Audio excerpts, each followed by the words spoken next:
নিয়ে নিয়েছি এখানে চিকেন, সলিড চিকেন ছোটো ছোটো করে কেটে নিয়েছি। আর এখানে নিয়েছি মশলা, ধনে গুঁড়ো, জিরে গুঁড়ো, লঙ্কা গুঁড়ো, নুন। আর এখানে নিয়েছি আদা রসুনের পেস্ট। তো মাংসটা ম্যারিনেট করে নেবো। দিয়ে দেবো আদা রসুনের পেস্ট, এই মশলাগুলো দিয়ে ম্যারিনেট করে নেবো।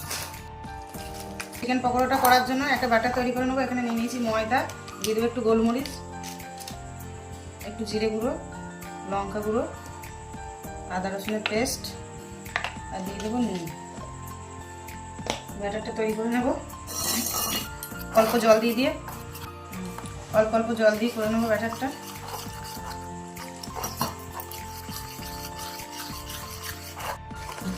তো ব্যাটারটা আমি এইভাবে করে নিয়েছি।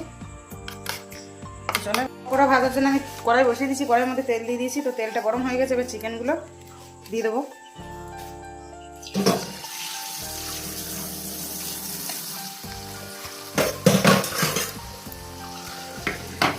তো চিকেনগুলো দেওয়া হয়ে গেছে কড়াইয়ের মধ্যে। তো উল্টে দেবো, এক সাইড হয়ে গেছে।